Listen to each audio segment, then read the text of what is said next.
the Hero Rises votes are counted up. I wonder who's in the top 8. Altina, Sothis, Alphonse, Sothis again, Legendary Azura, Legendary Alm, Legendary Leaf, and... uh-oh. Might as well make a joke about it on Reddit. I mean, people are joking about it on Twitter. What can go wrong?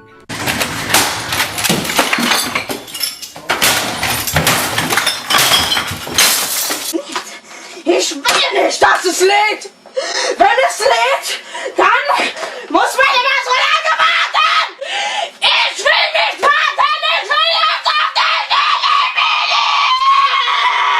Willen! Oh, why am I not surprised? Well, A Hero Rises 2020 is now over and we have our results, with 7 rare units that are near impossible to get, with very good fodder. And then we have Edelgard. Now, I know I sound like Ho's mad, and trust me, I kind of am, but I want to at least explain why voting for Edelgard is bad. But first off, to those who don't know how this event works, let me catch you up to speed.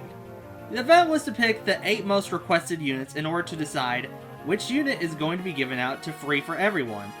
And with very coveted units like Sothis and New Year's Alphonse on the line, it would make sense to vote for such legendary units.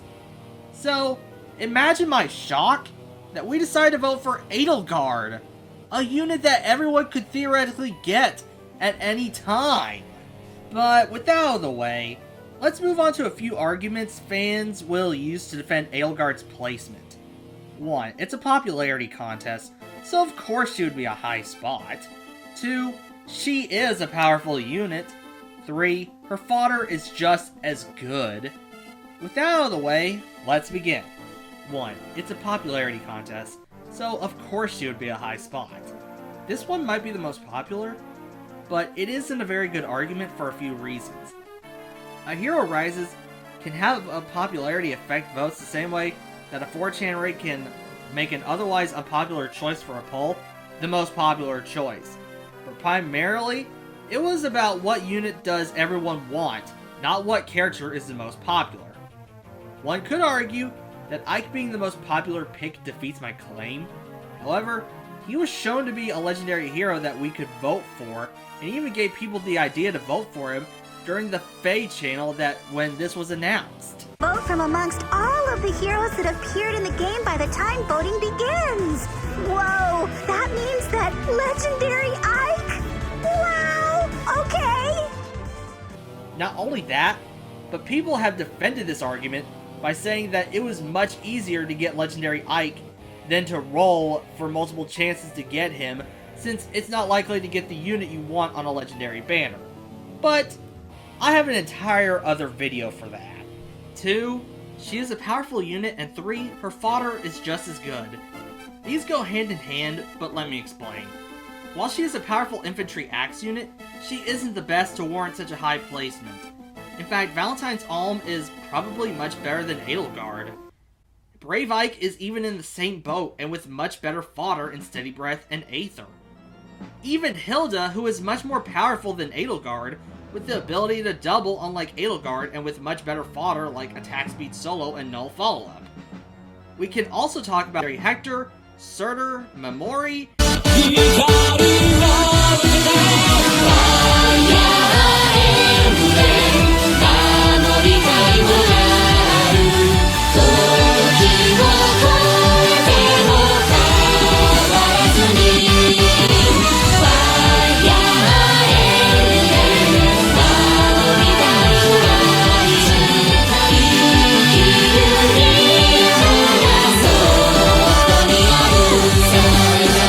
other tier 1 axe units that are armor units. In fact, Amelia is arguably just as good as Edelgard, with Armor March as fodder, a rare skill as well. But this is only comparing her to other axe units, right? Surely she fares much better against its other top 8 units. Well, regular Sothis has Time's Pulse, Attack Speed Solo, and Wrath, all very impressive skills. Winter Sothis has Distant Counter, Special Fighter, and Threaten Attack Resistance, which is all very impressive skills. Legendary Leaf has Attack Res, Push 4, and Defense Smoke, both very impressive skills. Legendary Azura has dual blue flying and acrobatics, both impressive. Legendary Alm has Darting Blow 4, Null Follow-Up, and Odd Attack Wave, all impressive skills.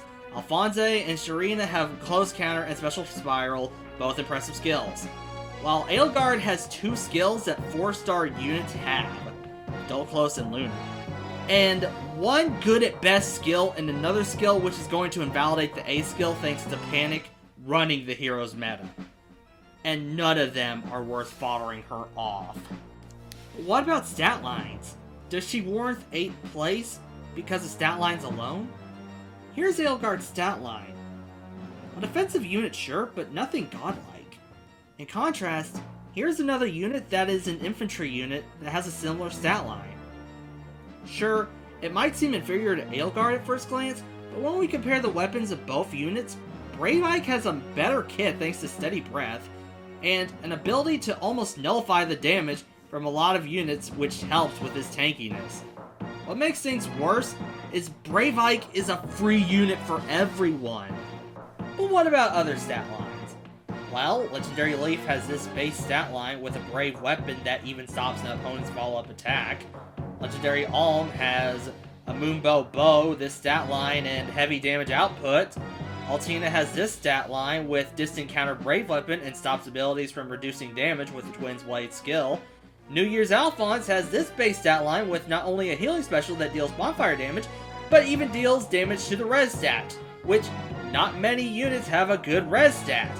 Sothis has this base stat line, which is very balanced with a healing special and no weaknesses thanks to her special weapon. Winter Sothis has this stat line with a weapon that gives +5 to all of her stats if her HP is above 50%, as well as ignoring dragon effectiveness. Basically, every other option is much more powerful than Edelgard, save for Legendary Azura. But what about her being popular in general, you might ask? Didn't she win Choose Your Legends 4? Yes, however, people who don't like Edelgard or even hate her have the option to get a different character, such as Lysithea, Dimitri, or Claude. Not only that, but Edelgard isn't exactly a beloved by all lord, with her being a divisive lord at best. There are also a few online polls in Korea that has people state Edelgard is the most hated lord, with other online polls stating her as one of the highest disliked, if not the most disliked. So, even if someone doesn't like the character they can get, at least they can fall back on the fodder bit. Which, when the unit you do get has average at best fodder, people are going to feel a bit cheated out on what they could have gotten compared to the other units. Oh, and this is before you get into picks like Camilla, Micaiah, or Celica, who were all also very controversial picks as well. What about the voting gauntlet? She obviously can't win it, right? Multipliers are a thing, which is typically a fun little game changer for the events when nothing is on the line, save for some feathers that you're obviously going to get anyways. But when a free 5-star unit is on the line that everyone gets, people are typically going to take this one more seriously. And since Edelgard was the 8th slot, she could theoretically win this entire thing thanks to multipliers. It happened with Shauna, and if something like that happens, all but Edelgard fans are going to be mad.